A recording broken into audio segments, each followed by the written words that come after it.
On to Sri Lanka now. What's happening there is no longer an economic crisis, it is a humanitarian one. The public anger is boiling over. Yesterday, thousands of Sri Lankan students took to the streets. They reached the Prime Minister's residence. This is what happened next.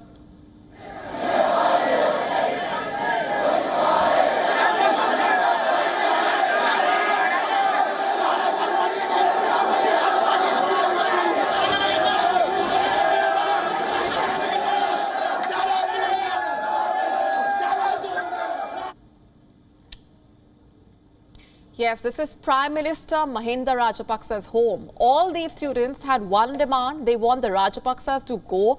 But Prime Minister Rajapaksa has dismissed that idea. He wants to brazen it out. I have his statement with me. This is what Rajapaksa told a radio station in Sri Lanka. What use of interim governments when people with varying policies cannot see eye to eye? There has to be accord, which is not possible.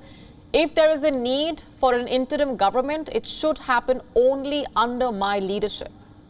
It should happen only under my leadership. The Sri Lankans have clearly lost confidence in the government. That's why they want the Rajapaksas to go. But Mahinda Rajapaksa says he will not step down, neither will his brother, President Gotabaya Rajapaksa.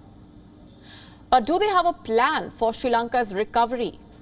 Severe shortages of fuel, food and medicine continue. Food inflation is at 25%. Diesel prices have spiked by over 100%. Many Sri Lankans are facing a crisis of survival. Colombo is at the mercy of the International Monetary Fund. It needs a bailout to keep its economy going. One creditor is trying to make the most of Sri Lanka's misery, and that is China. Colombo owes over $8 billion to Beijing. So far, China has refused to grant any debt relief, no restructuring of loans either. Turns out Beijing has some conditions.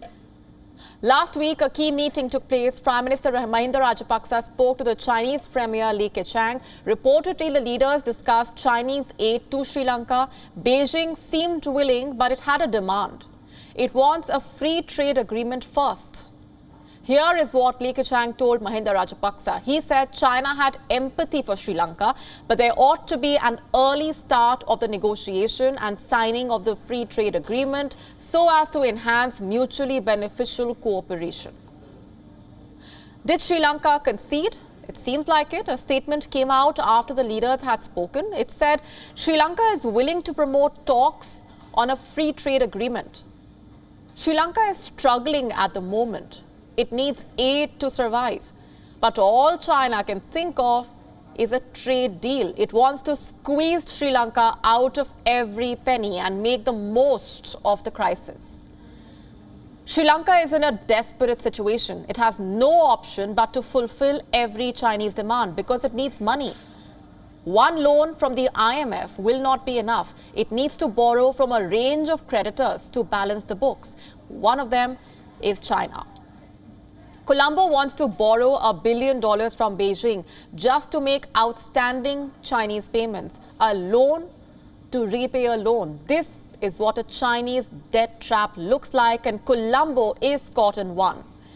Separately, Sri Lanka also needs a credit line of $1.5 billion. This is to purchase essentials. China's policy is extremely clear. As long as you agree with us and comply with our demands, the loans and assistance will keep flowing. Effectively, Beijing is trying to dictate the future of Sri Lanka's economy. Reportedly, China first wanted Sri Lanka to not go to the IMF. It offered an alternative: take more Chinese loans instead.